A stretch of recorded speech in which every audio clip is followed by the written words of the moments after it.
Hey, hello, and welcome to the show. It's me, JP. It's time for John Park's Workshop. You are here. We are here together. Thanks, everyone, for stopping by. First thing I want to take care of is check audio levels, just because I've been having some weird sort of clipping, even though my levels are in safe range. Something in my audio path has been weird, so let me know if the audio sounds okay today, and if there's any changes needed, I can make them now before we get too far into this thing.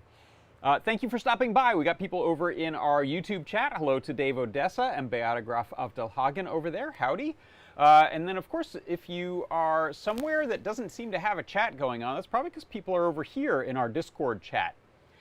You can head to our Discord server by going to adafruit.it/Discord, and that'll give you an instant link invitation to our Discord server. As you can see, we got a lot of channels here, and the one you want to look for is live broadcast chat channel, that one right there. Take a look over there. We've got John Nodge and Todd Bott and Blitz City DIY. Thanks for stopping by. Paul Cutler, Thin Man, hello. Who else is up in here? I think that's the new people from today. Good. It sounds howda. Thanks, Liz. The audio sounds good, and now you've made me hungry for cheese. Delicious cheese. All right, so what else have we got going on today? I have a coupon code for you if you want to save some money in the Adafruit shop. I'll show you that in a moment. I don't have a product pick of the week recap because I had issues with the YouTube processing. They kind of never processed the video, and at some point I should just like capture it live, but I'm hoping against hope that by the next 24 hours or so, they keep saying we're gonna process that video within 24 hours. I'll grab that and repost the recap, and then I've got a CircuitPython Parsec for you in the continuing essentially recreation of Space Invaders on a memory display that I'm working on. So we're going to take a look at enemy ship movement today. I have a, as you can see in the corner there, it says NES Emulator, and as you can probably see right there, I've got Donkey Kong, NES, Nintendo Entertainment System Donkey Kong running there. That's going to be a Learn Guide recap because the Learn Guide just came out for the Fruit Jam version of the Pico NES and Nintendo Entertainment System Emulator. This is a pretty special one, and I posted a demo video, and some people in the comments were like, "Hey, wow, you've got," and I should clarify and say Frank Hodemakers, who did the bulk of the work of porting this this Pico emulator to Fruit Jam and some other systems by adding SD card support for your game ROMs, now metadata support to give you the screensaver and box art, menu system for selection of games, and a few more features that I'll mention that are unique to Fruit Jam. And then I'm also going to do a little bit of a retro remake, rebuild, repair section talking about the Apple II Plus that a friend of mine has lent me to do some repairs and upgrades on. So we'll take a look at power supply stuff this week. Last time, not last week, but the prior week, I was getting it to boot and run, but I was smelling leaky capacitor juice and other nasty smells. So I have done a modern power supply swap out with a really cool kit that I'll show you. And I have not fired it up on the. I've tested it, and we'll show you. I'll show you how I've tested that. But I've not fired up the Apple, so we'll see that happen on air today. And knock wood, I don't blow the whole thing up. I don't think I will. Still knocking wood. Hey, John Nodge popped in and said, "Hey, hope you're feeling better.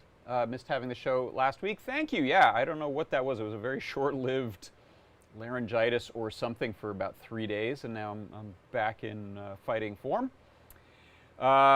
So let's get on with it. We've got coupon code. If you want to go to the Adafruit shop and save 10%, then later emu, you don't have to say it that way, that's fun. Later emu, that will save you 10% off in the shop.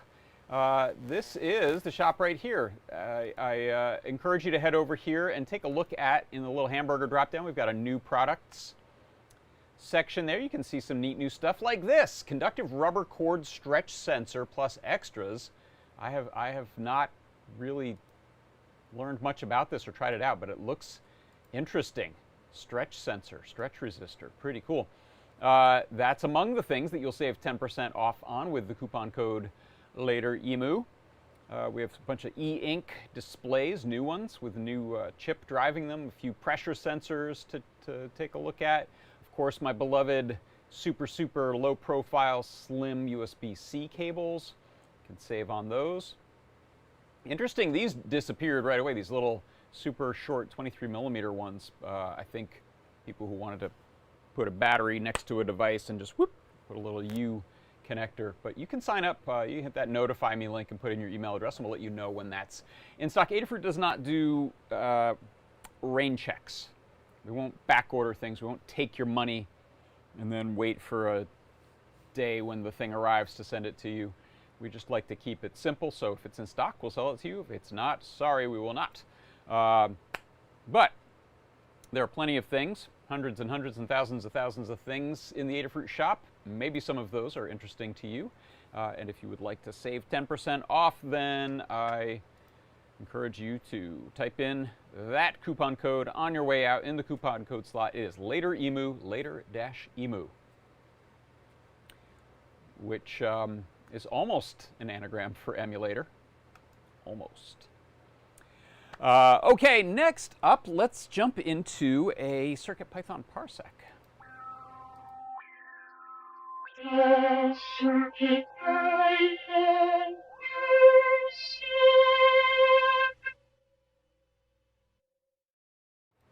Okay, looks like we're set up. I think we're just going to have to deal with a little glare there today. Is that overhead? Or is that side light? I don't even know which one that is. One moment, and get a sip of water. And let's dive into this. For the CircuitPython Parsec today, I wanted to continue building this Space Invaders-like game on the memory display, Feather, and I2C based Nintendo Classic game controller. This time adding enemy movement. So you can see in the sort of classic Space Invaders style, I have a enemy. Normally this is rows of enemies, but we're going to start off simple. I have a rectangle acting as the enemy. And it is moving in sort of a stepped fashion, ominously across the screen, down a row, across the screen, down a row, across the screen, down a row.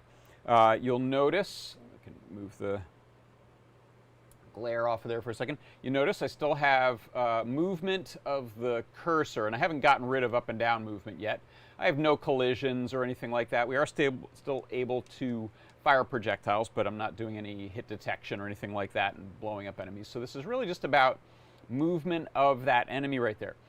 So the way this works in code, everything else is the same, but I'm now creating a rectangle right here. You can see a set of enemy properties that I'm using, just a bunch of variables that I have in one place to make it easy to noodle around with this. So right now it's just a rectangle. I'm not using any bitmap or pixel art or anything like that. I have values for the enemy width and height. That's how big to make the rectangle. I have a starting position on X and Y, which is sort of the upper left corner, but not touching. I have a value for how far to move it with each tick of the enemy movement clock. So we'll talk about that in more detail, but right now I have it set to actually not 8 steps like my comment says. I wanted to move a little further, so 16 steps. And I may set this to be a fraction based on the width of the enemy so that I don't have to keep updating it. But right now you can see it moves 4 times to go its own width, which is roughly similar to the style that you'll see in classic Space Invaders. The direction initially is moving right, so I have a variable for that so we can switch it and go left. And then we have how far these columns or rows are to drop down, so I have that. Again, we could make this derive that from the enemy height. I'm making it just a couple pixels more than the height of the enemy when it drops down. And then I have an enemy move timer, which we can use as sort of a state timer, and an enemy delay, which is the pause between moves.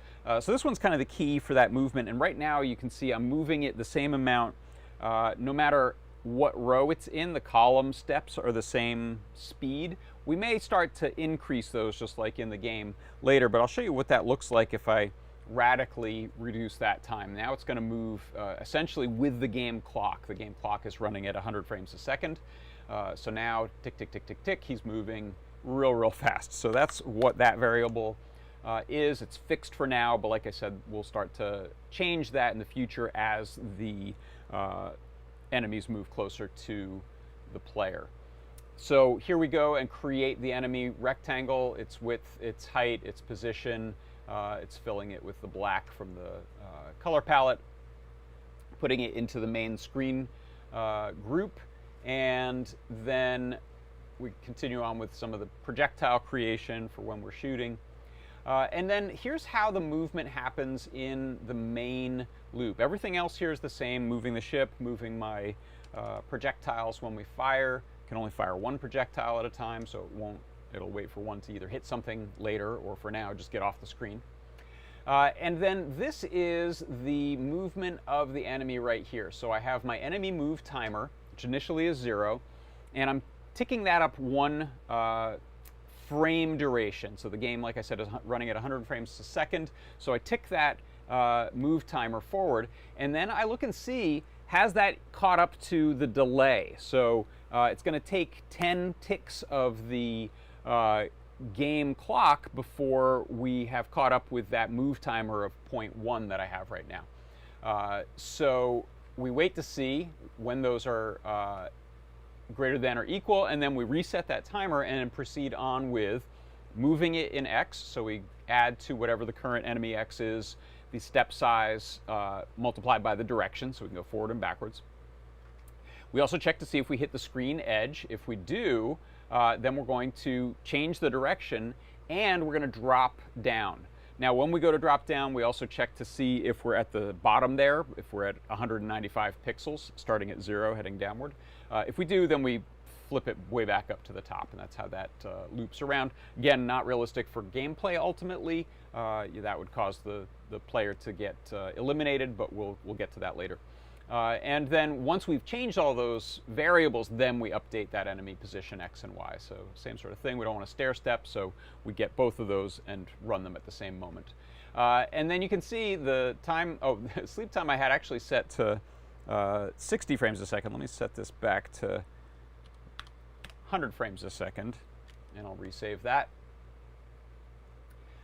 And here's a little explainer I put together just in ASCII. There we go, you see it ticking along. Where for each frame of that 1/100th of a second frame clock. We look and see, are we moving yet? At this moment here, we're the same as or equal to the frame number, or 0.1, and the move delay 0.1. Then we move and continue on. And so that is how we can step the movement of our enemy in a Space Invaders-like game inside of CircuitPython. And that is your CircuitPython Parsec.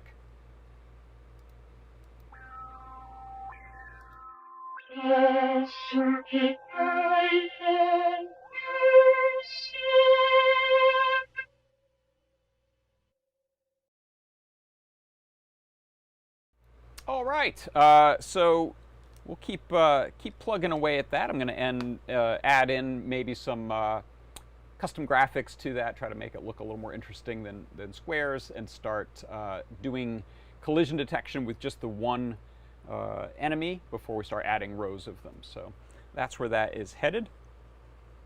Let me go ahead and unplug that now.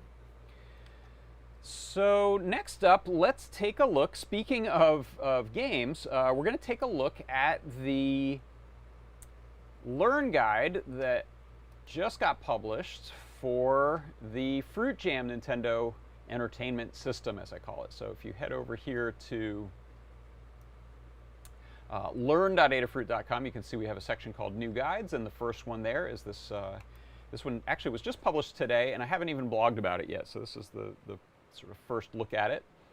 But here you can see I've got the Fruit Jam with the, excuse me, main things that we're going to connect up to it. So SD card, which is how our games and metadata are stored.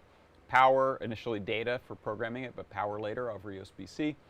The DVI cable using, or rather the DVI video on an HDMI cable port. And then on the side here, I've got the 3.5 millimeter TRS cable going to powered speakers. That can also run headphones if you like. We do also have the internal speaker, so I'll show you that in a moment. You can toggle between it playing on the internal speaker and the headphone output, or just the headphone output. So if you don't have headphones plugged in, you can at least hear it playing off of the little tiny speaker plugged into the Fruit Jam. And then I've got a USB-C based game controller, and there's a huge list of game controllers that'll work. These are, I think this is a, what, $4.50 one that we sell from Adafruit. So if you look at this, that's what I'm running there. However, if you have old PlayStation 4 controller laying around, some Xbox controllers, there's a number of different controllers that'll work with this. You can just try them if you like.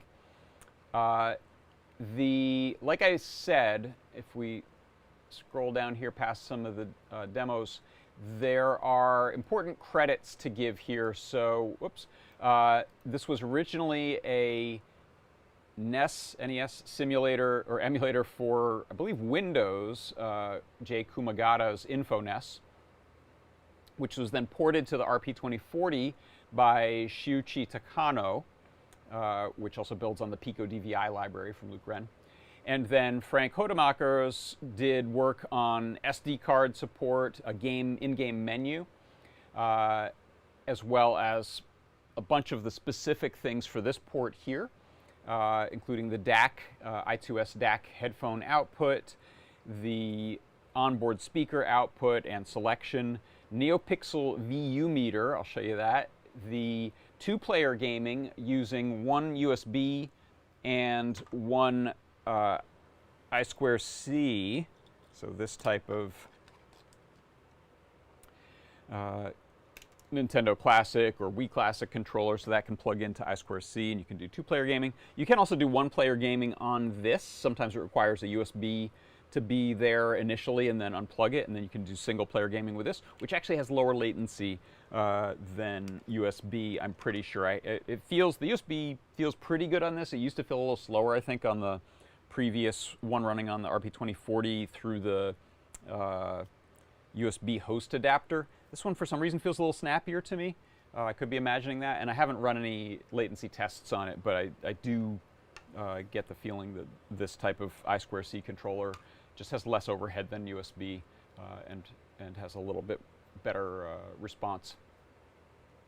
but you can play two-player games using one of each plugged in. And then now there's also a screensaver, which uses the metadata, which you can check out on individual games, or you can just let it run and it'll show metadata artwork. I've also got a link in here that Lamore just asked me to throw in some links to some homebrew games. If people are looking for some stuff to play and they're not feeling felonious, then you can check out some of those links and guides. And as always, one of my favorite modern NES games, which is not free, but I think I bought it for $9 or $15 many years ago, is Micromages, which is an incredible platformer for NES. So that's one that I always like to include in these lists. Go check out Micromages. And let's see, one second. We've got our list of parts. Critically, the Fruit Jam is not in stock right now, but we have been getting them in batches, so I recommend click on that link, and if you don't have a Fruit Jam already and you want one, you can use the notify me link, put your email address in, and then find out the next time those come into stock. Link to the controller, SD card you'll use. We don't sell these are external links to various Wii Classic controllers, which can be anything from this one, which came out on the Wii, and the Wii U, which plugs into your Wii Chuck, but that connector there is I2C, to the different ones that came out for the Nintendo Classic systems, so NES and SNES Classics, the little all-in-one gizmos from Nintendo. The breakout adapter is what you'll use for that, a little stemma QT cable.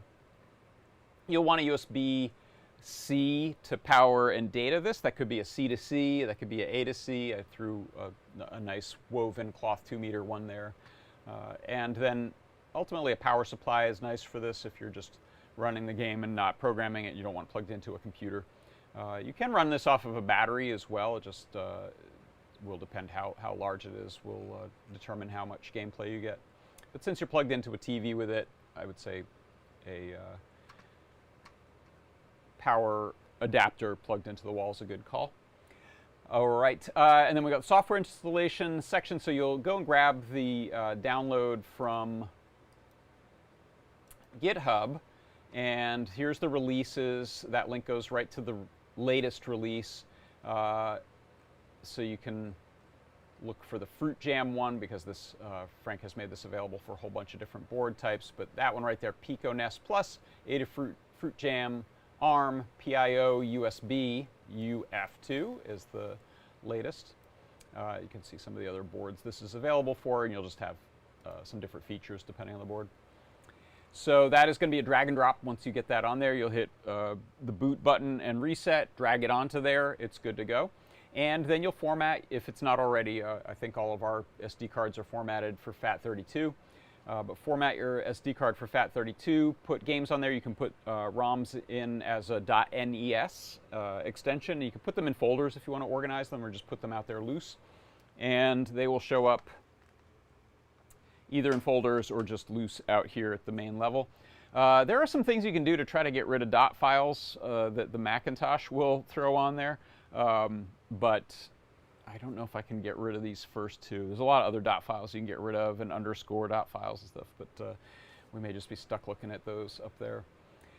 And then there's also a link to the metadata pack. So on this link, that just downloads, it doesn't go anywhere. But that will give us metadata that includes box art for most every NES commercial release. And that will show up both as a screensaver or when you go and look at a game. So if we go and look at, say, Dr. Mario here in my list, I can press, I think, Start. Start gives you info. A is select, B is back. So if I hit Start, that will show me box art as well as the description of the game. I can press Select to see the full description, and then you can press Start to start the game.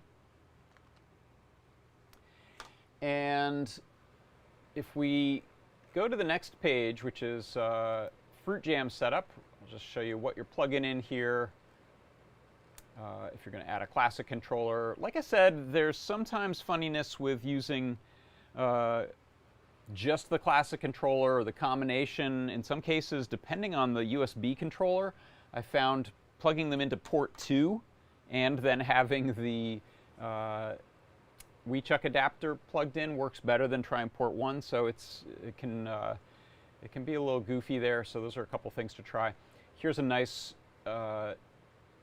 diagram that Frank put together on this photo showing the placement of all the different connections you're going to make.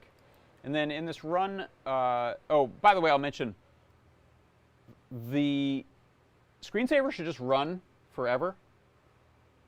For some reason, for me, it runs for a while and then pops back to this menu. And we haven't figured out the reason why yet. I've tried 3 different SD cards. Frank thought maybe SD cards had something to do with it. I may try to make a SD card on a Windows PC and see if that changes it. It could be something to do with this Mac formatting I'm doing on cards, but we should not see it jump out to the menu. And so just so you know, if you see that happening, it's not supposed to be. If you don't see it happening, let me know what your setup is. I've tried 3 different types of SanDisk cards, but I haven't tried other brands, so that may be worth checking out too. Okay, so then on this run the NES Emulator thing, a couple of neat, these are all, with some slight editing I did, these are all from the GitHub, from Frank's GitHub, so credit to him for these instructions. This will let you know gamepad buttons, how those work when you're in the menu. So up, down, will move between games in the menu. Left, right will jump to the top or the bottom if you have a really big list, or go between pages if you have multiple pages.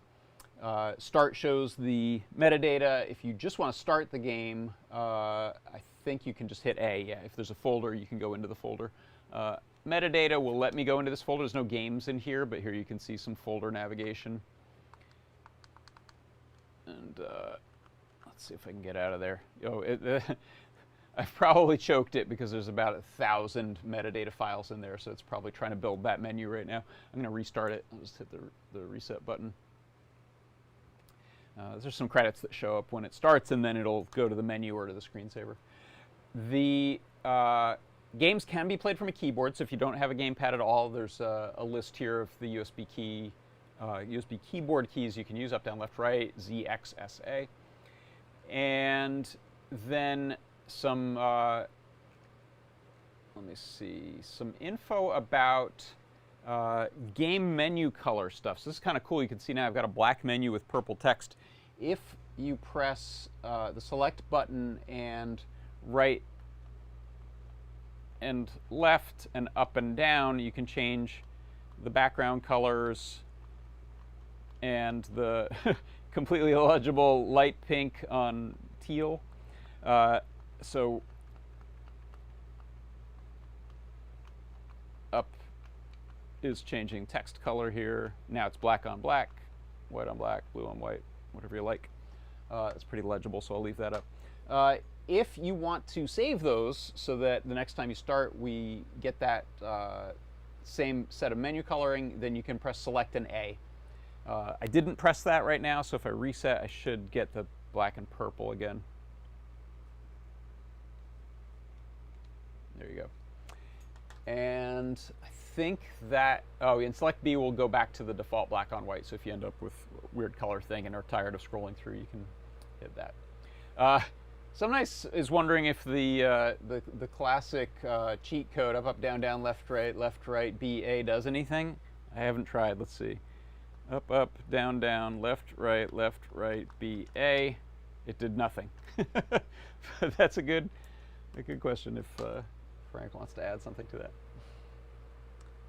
Okay, and then in-game, let's go, how about Knight Rider? So we'll start Knight Rider here.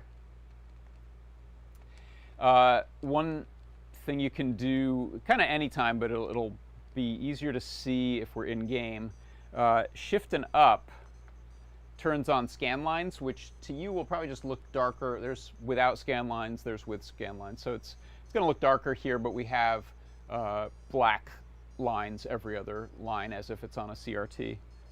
Go back to this. So gameplay is gameplay. Start it.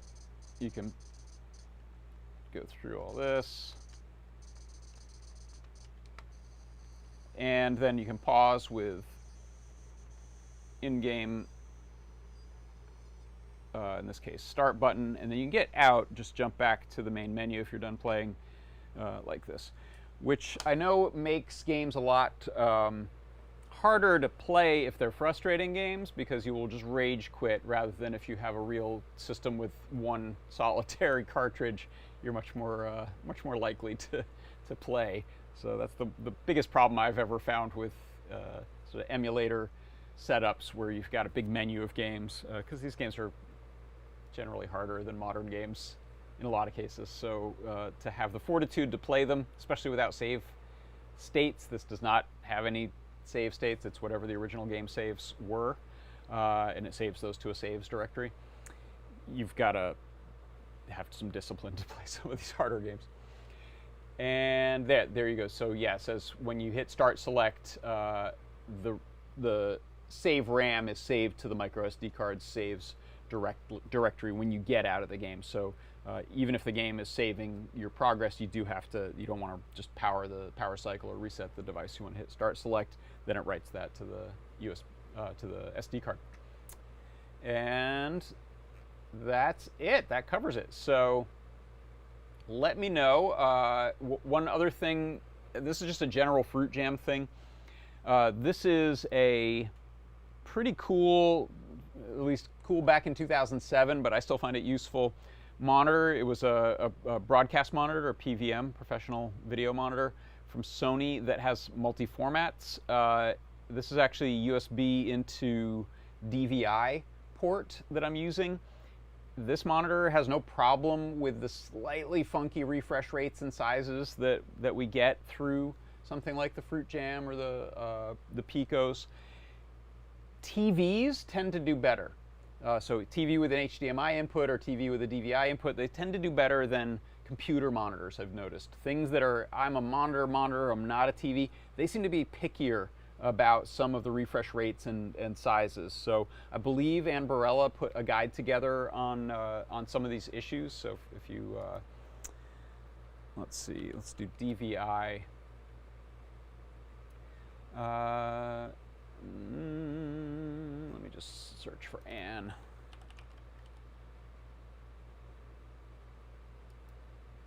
Using DVI video in CircuitPython. All right. So check this out, because there's a lot of detail on the display sizes that you can use, the refresh rates, the color bit depths, and issues that you may find with different monitors. So that's one thing to note. The little monitors that we sell in the Adafruit shop seem to be very happy with these. So if you look at HDMI, the ones that I've used the most are, there's a 7-inch standalone one. Is that it? No. All right, let me add to my search, HDMI monitor. If you're looking for a little one to play on that still allows the proper ratio, this one's a good bet.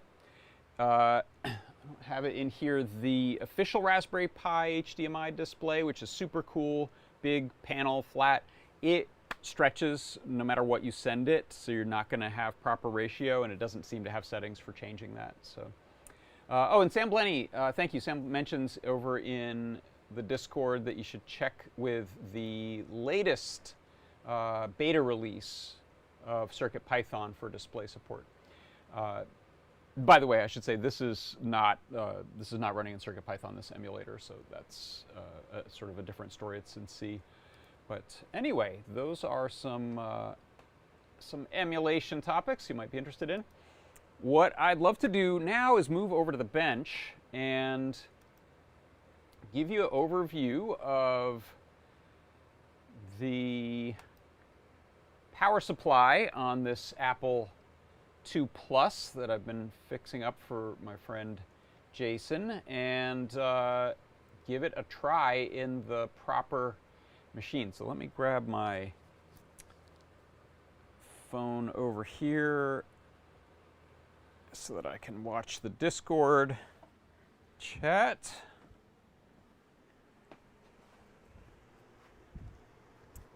And let's, I'm just going to zoom in a bit. Let's unplug this for a moment. This TV has a speaker that's picking up my cell phone noise. Oh, and volume doesn't care. All right, let me turn it off for now. Okay, so this was the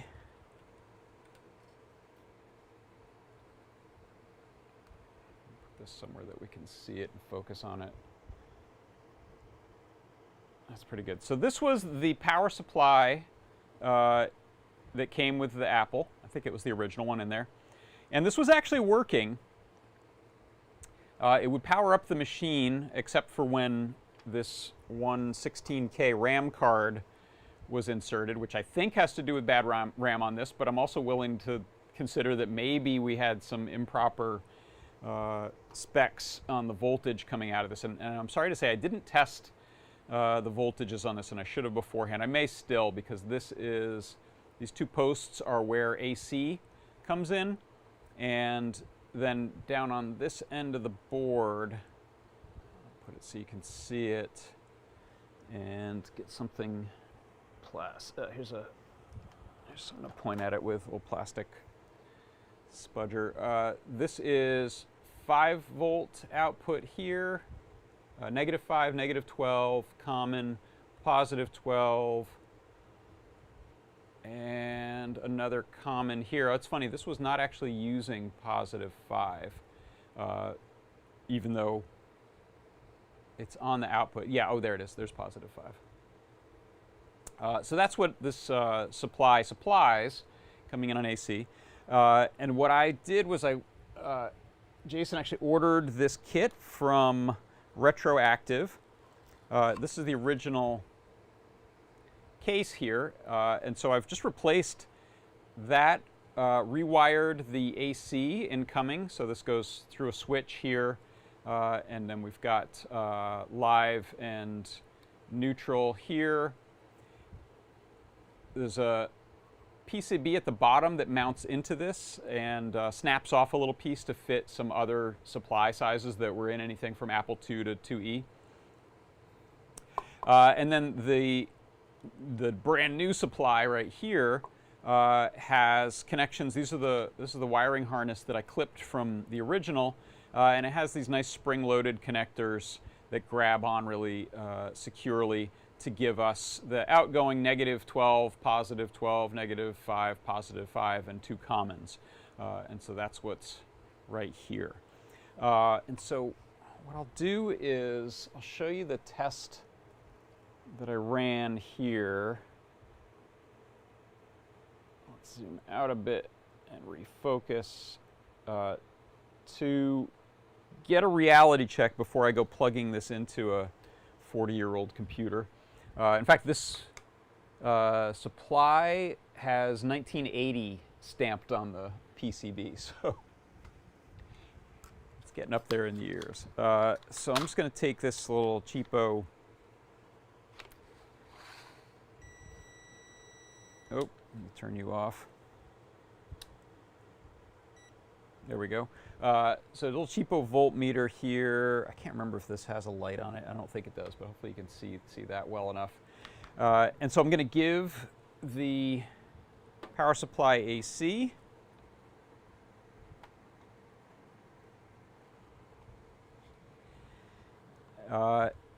Turn on the power supply switch. You should see a power LED come on here. Just lit up. And then this output diagram is on the back of the power supply. You can see what the pinout, or actually the pinout on the board is. But what that should look like is, I'm just going to put one probe on common, and then I should get 12 volts on pin 3, 5 on pin 4, -5 on pin 5, and -12 on pin 6, and that all checks out. And these are both common ground there. So that, I triple checked that last night. Really does look like what I should get from that pinout. Let me unplug this. If you look on the back of the display, this is, like I said, not the cable, but rather the Apple.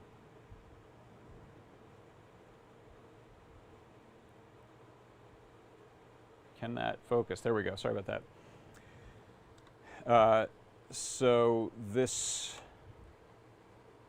like I said, was pin 3 was that center one. That was 5, 12, -5, 12, -5.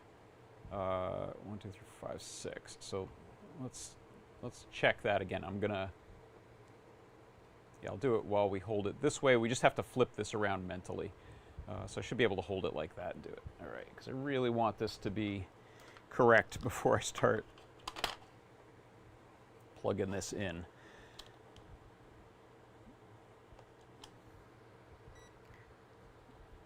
Okay, so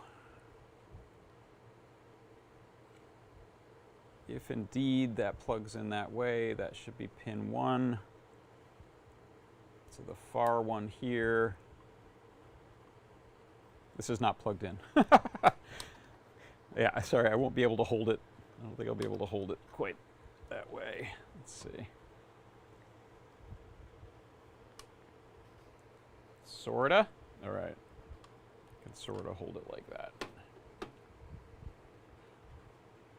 This is super awkward. I'm going to grab a vise to hold that. And sorry, half of the reason this is awkward is because I wanted to have this CRT to plug the Apple into, so that's taking up a bunch of desk space, bench space. All right, let's do.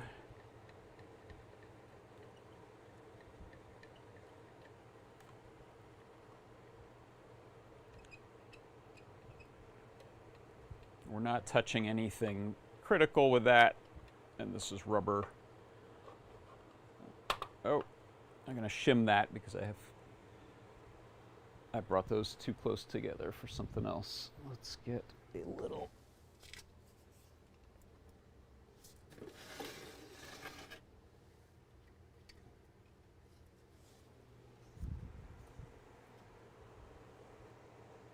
Extra piece of rubber shim here. Okay, so that'll hold in place. I can turn this back on. I see a green LED in there. And I'm going to look in the Apple at the orientation of that plug.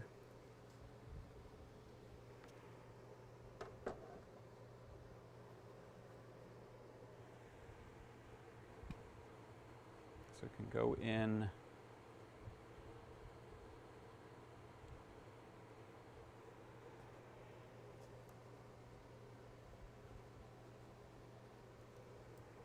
This way.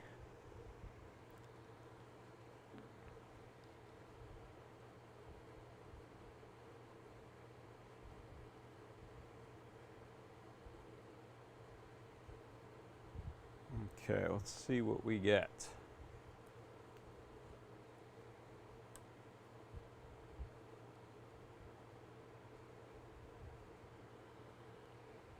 Okay, that's pin 5, and that is -12. Good. This is pin 6, and that is -5. Yep. This is pin 4, and it's 12. Yes. And pin 3. I think I just fell out of the...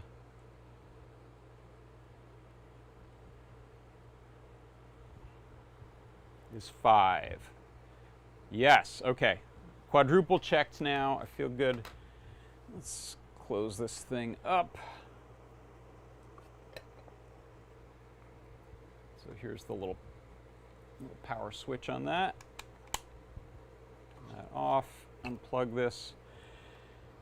This, by the way, the retroactive power supply, they say, does discharge its capacitor on its own, so you're pretty safe after 10 seconds, they say. Obviously, you still don't want to get careless there, but it's not as dangerous as some of the older designs. So this is, I just put these screws in here for safekeeping. This is what closes this up, and then it mounts from the underside of the Apple.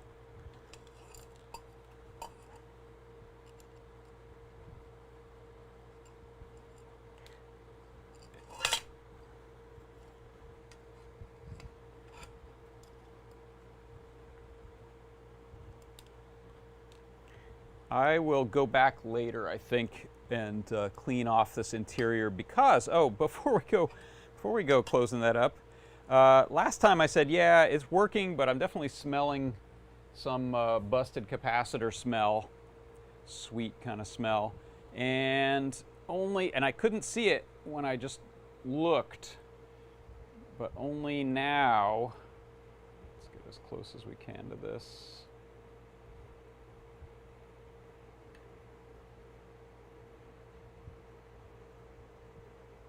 Only now do I see this is the filter capacitor. This is notorious for going on this type of power supply of this vintage, and sure enough, it's very exploded.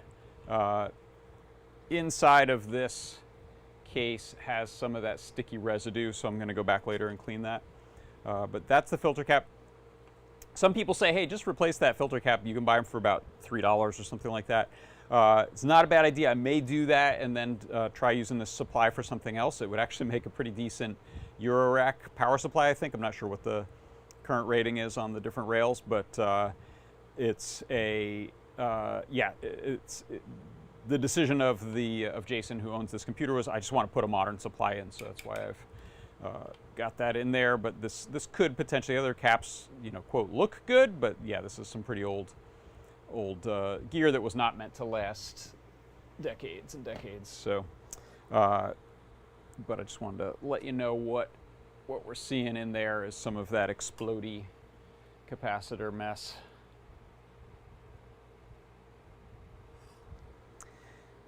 All right, so luckily there are two variants of this particular supply design.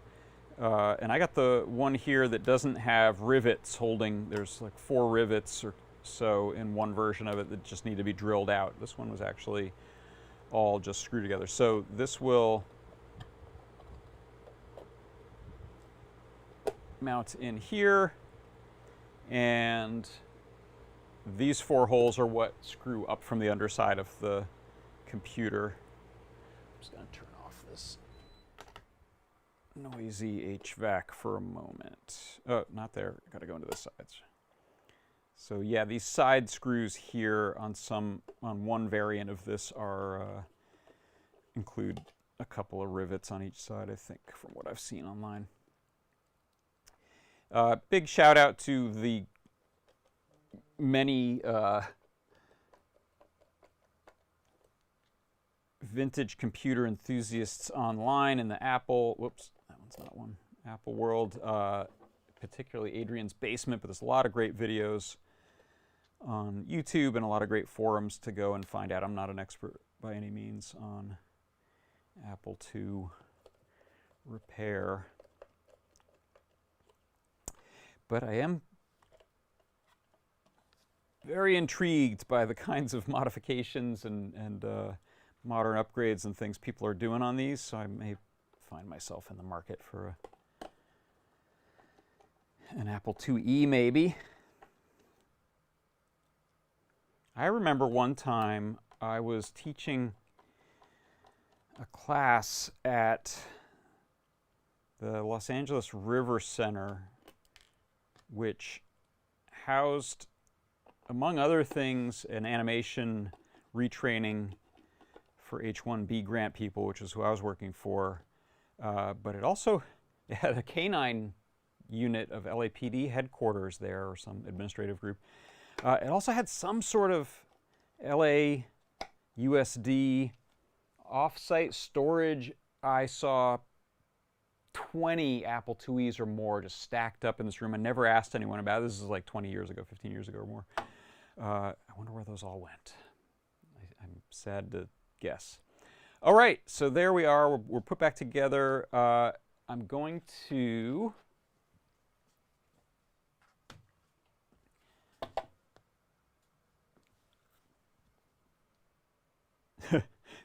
C. Grover in the chat said, yeah, I think I can hear those other caps a-ticking.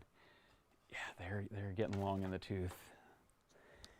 And I don't know how long this machine sat. I think Jason said it was sat in his parents' house for a long time, so it just didn't get a lot of use, which may be good for some parts and bad for others. We'll put this in here like so. I think I will not screw that into place just yet, but I will test it first.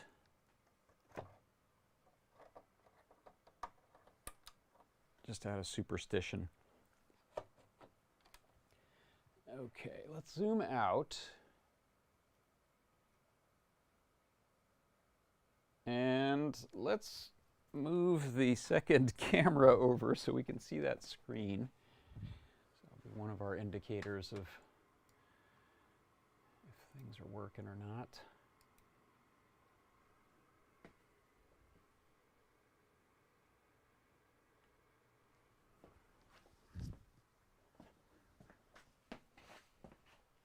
All right, so we have power to the board. I'll turn this TV back on. It may make cell phone noises. And then I'm going to plug video out of the Apple to video in on this here monitor. And let's plug in our AC. And cross fingers. I don't have any add-on cards at all. This is the one that was causing it to not start prior to swapping out this power supply. But let's try it. Hey, we have a working power supply. Let me turn off this light so you can see this screen a little better here. Print. Is it parentheses?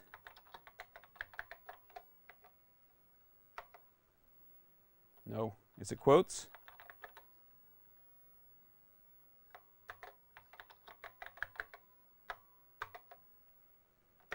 Yes, it works. Okay. Sorry, you can't see me typing on there. Oh,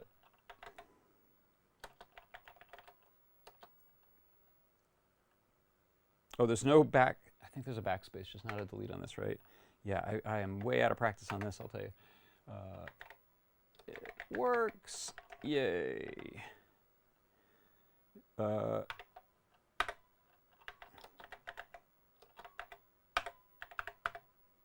It works. Yay. Oh, I'm very happy. Okay, so we can power this down. Get that out of there. And let's... Yeah, you know what? Let's try something. I'm curious. Turn that back on. I'm curious if, with a fresh, fancy, new, modern power supply, this 16K RAM card being inserted still causes it to not boot. Because there was always the possibility that the issue was not the card, but the quality of the power.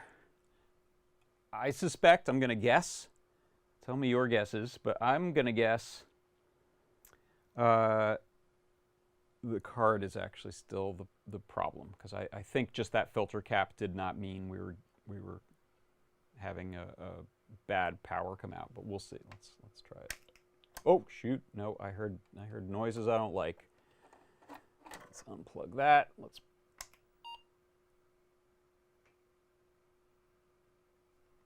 Did I unplug it? I think I unplugged. Yeah. Oh, you know what? The noises I was hearing, it's actually just the power switch on this. Sorry, that's hard to diagnose with this. So yeah, that's working. Yeah, okay. Well, that sound actually was just me being slow with the power switch. Yeah, I have a loose BNC connector on the back of this monitor. Okay, so let's try this one more time.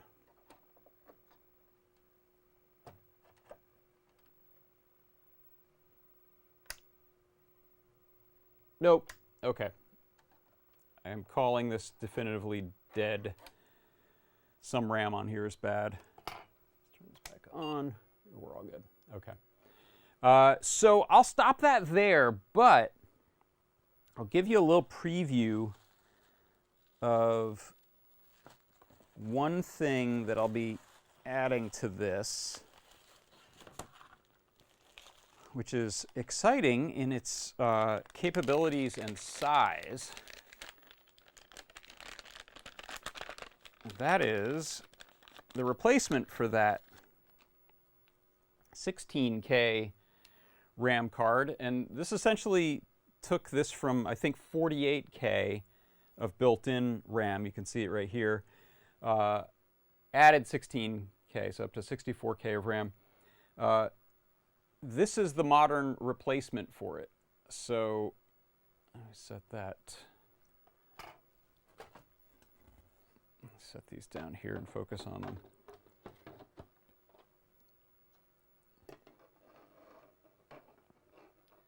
So this is something that Jason bought at Retroactive as well. I'm going to move this down here. And you can see it's so tiny that it's like, how could that possibly? But yeah, look, there's the pinout finger connector there. So this is 128K, and it has some dip switches that you can use to adjust modes for DMA, in and out, a reset mode. It's got multiple banks, so I think you get like, what is it, 4K in a bank or something like that, and this adds a bunch of them together. So I haven't tried this yet. I don't want to plug it in now and not know what I'm looking for or how to check it. But there are some programs that just won't run without more RAM. So the default 48K on this Apple II Plus meant that some things just couldn't run. There wasn't enough memory. So this 16K brought that up. Sometimes these were language cards where they would have a built-in programming language and added RAM.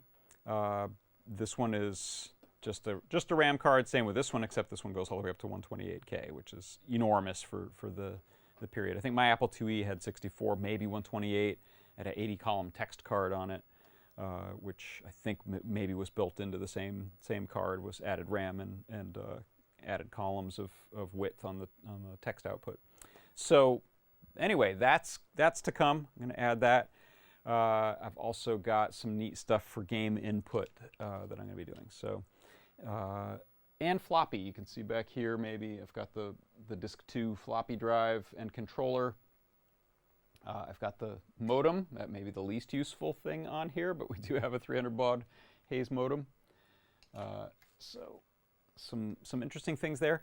And kind of tying it all together, I think, if I'm not mistaken, Liz has been working on getting a Apple II emulator on Fruit Jam going, which is pretty exciting. So you may not need to hunt for old weird gear like this that has stinky exploded capacitors, and instead be able to emulate it all on something like this little Fruit Jam.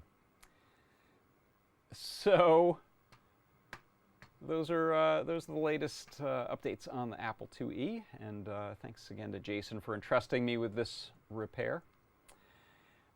All right, before I go, I do want to remind you, if you want to get some stuff in the Adafruit shop at a discount, that's your coupon code, LATEREMU, later-EMU. That will get you 10% off in the Adafruit shop today until midnight, East Coast time. So go throw some stuff in your cart, gang up things you like. You can save money if you want to buy lots of stuff. In fact, if we head over here to the shop and just change this to adafruit.com/free, let's see, what have we got? For $149 or more, you can get a free KB2040. And if you spend $199 or more, you'll get the free KB2040 and free UPS ground shipping in the continental US.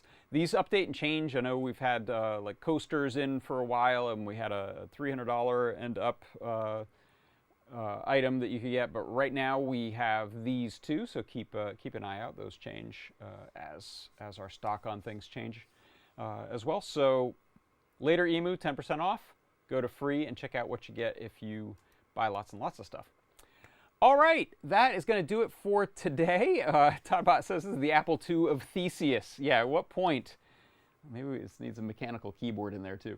At what point is it no longer the original Apple II? Who knows? So that's it for today. Come on by tomorrow for a deep dive with Foamy Guy, if he's doing it. So double check the blog and the Discord to be sure. Thanks for hanging out over in our Discord, over in our YouTube chat. Come on back on Tuesday. I'll have another product pick of the week. On Wednesday, it'll be, I believe, a 3D Hangouts in the morning. Should have Show and Tell and Ask an Engineer back as we get out of the summer and into the fall. And Lady Ada and PT are able to cover as many of the many bases that they're covering and also put those shows on. And keep an eye out. Sometimes on weekends, there will be Desk of Lady Ada videos that come out. So all of that and more to come. For Adafruit Industries, I'm John Park. This has been John Park's Workshop. Thanks, everyone, and I will see you soon. Bye-bye.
Thank